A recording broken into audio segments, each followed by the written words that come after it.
দাদা যোৱাকালি আমাৰ নগাঁও চহৰৰ হৈবৰ গাঁৱত আপোনাৰ 10-11 ৰেষ্টুৰেণ্টত 1.5 কোটিৰো অধিক টকা উদ্ধাৰ হৈছে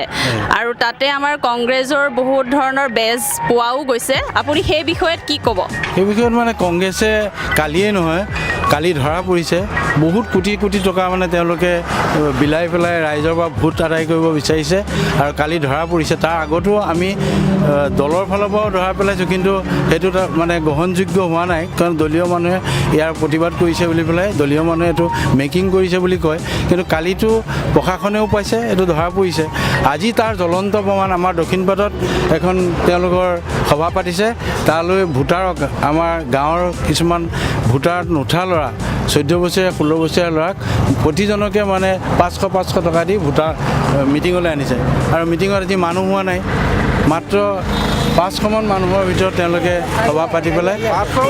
500 হোৱা নাই ন তেতিয়া চিঞৰি গুচি গৈছে তেওঁলোক আৰু এই টকা বিলোৱাটো তেওঁলোকৰ পূৰ্বৰে অতীজৰ পৰা পৰম্পৰা এটা কংগ্ৰেছে সদায় ভোট টকা দি কিনে আৰু কাম নকৰে তেওঁলোকৰ ভ্ৰষ্টাচাৰ দুৰ্নীতিবিলাক মানে এই ইলেকশ্যনৰ সময়ত টকা দি ভোট কিনি চলি আছিলে কিন্তু আমাৰ এই 5 বছৰত মাননীয় ভাৰতৰ প্ৰধানমন্ত্ৰী আমাৰ মোদী চাহাবৰ নেতৃত্বত দুৰ্নীতি ভ্ৰষ্টাচাৰ সকলো নাইকিয়া কৰিছে আৰু উন্নয়নৰ পথত আগবাঢ়ি গৈছে আৰু তাৰে তেখেতৰ নেতৃত্বত আমাৰ অসম চৰকাৰৰ মাননীয় অসমৰ মুখ্যমন্ত্ৰী সৰ্বানন্দ সোণোৱালৰ নেতৃত্বতো অসমতো দুৰ্নীতি নিবাৰণ হৈছে আৰু টকা পইচা এনেকৈ হেৰি কৰি পেলাই কোনো ভোটৰ সংগ্ৰহ নকৰে মানুহে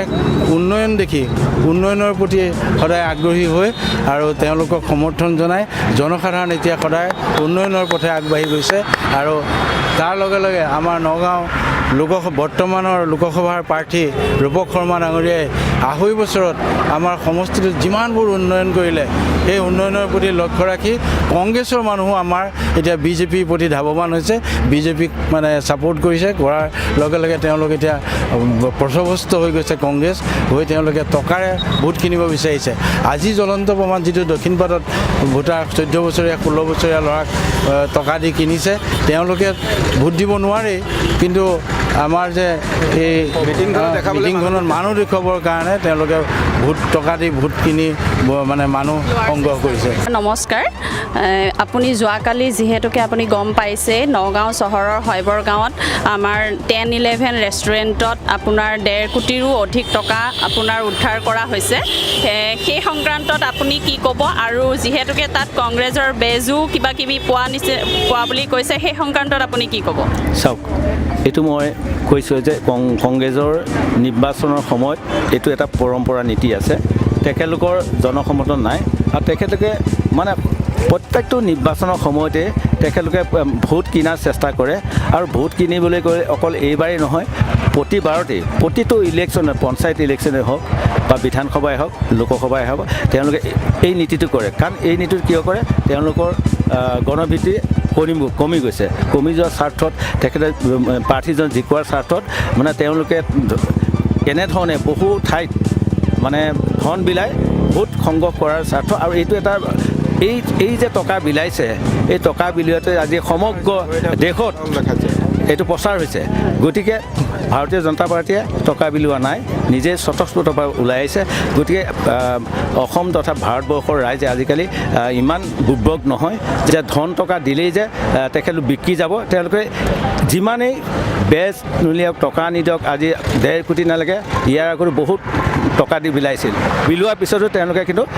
মানে ছাকচেছ হ'ব পৰা নাছিল গতিকে আমিও আশা কৰিছোঁ ভাৰতীয় জনতা পাৰ্টীৰ তৰফৰ পৰা যাতে তেখেতলোকে 1.5 কোটি নালাগে কোটি মানে আৰু অধিক কোটি টকা খৰচ কৰিও মানে তেখেতলোকে এই নিৰ্বাচনত জয়ী হ'ব নোৱাৰে দাদা নমস্কাৰ যোৱাকালি আমাৰ নগাঁও চহৰৰ হৈবৰ গাঁৱত 10-11 ৰেষ্টুৰেণ্টত 1.5 কোটিৰো অধিক টকা উদ্ধাৰ হৈছে আৰু তাতে আমাৰ কংগ্ৰেছৰ বহুত কিবা কিবি পোৱাও গৈছে সেই সংক্ৰান্তত আপুনি কি ক'ব চাওক কংগ্ৰেছৰ এইটো পূৰ্বৰ পৰম্পৰা তেওঁলোকে এইবাৰ হতাশ হৈছে এইটো কাৰণে যে বিজেপি দলৰ পক্ষত নৰেন্দ্ৰ মোদী শাসনকালত সংখ্যালঘু মানুহ সন্তুষ্ট হৈ বিজেপিৰ ফালে ঢাপলি মেলিছে আৰু সেই সংখ্যালঘু ভোট কিনিবৰ কাৰণে তেওঁলোকে কোটি কোটি টকা লৈ নগাঁও চহৰত বিভিন্ন অকল 10-11ত নহয় আৰু বিভিন্ন হোটেলত মানে বাখৰ পাতিছে এটা ধৰাহে এটা পৰিছে গতিকে এইবাৰ তেওঁলোকে যিটো টকাৰ খেল খেলিব বিচাৰিছে টকাৰ খেল দি আৰু ভোট কিনিব নোৱাৰে মানুহ সজাগ হৈছে মানুহ এতিয়া উন্নয়নৰ পক্ষে গৈ আছে টকাৰ পক্ষত নাই মানুহ আৰু আমাৰ সংখ্যালঘু জনসাধাৰণে এই বিজেপি চৰকাৰৰ সময়ত এক নিৰাপত্তা পাইছে আৰু সেই নিৰাপত্তা পাই আজি কংগ্ৰেছৰ ফালৰ পৰা যিমান সংখ্যালঘু মানুহ আছিলে সব বিজেপিৰ পতাকাৰ তলত আহি আছে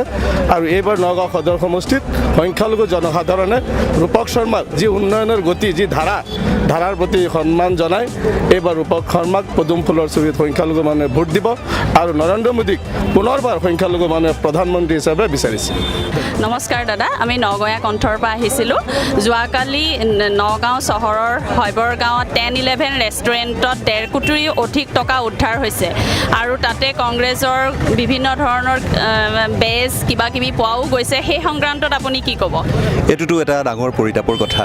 এই ৰাজনৈতিক বতৰত দেশৰ উন্নয়নৰ দিশত কংগ্ৰেছৰ যিটো পূৰ্বৰ পৰম্পৰা সেই পৰম্পৰা ৰক্ষা কৰি তেওঁলোকে এবাৰো আগবাঢ়িছে আচলতে মানুহক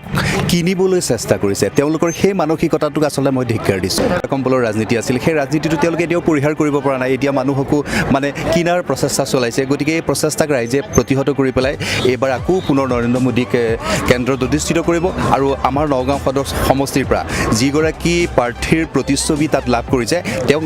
ধূলিচ্ছাত কৰি পেলাই ৰূপক শৰ্মা ডাঙৰীয়া বিপুল ভোটত জয়লাভ কৰিব এইটো মই নিশ্চিত আমি সেইবাবে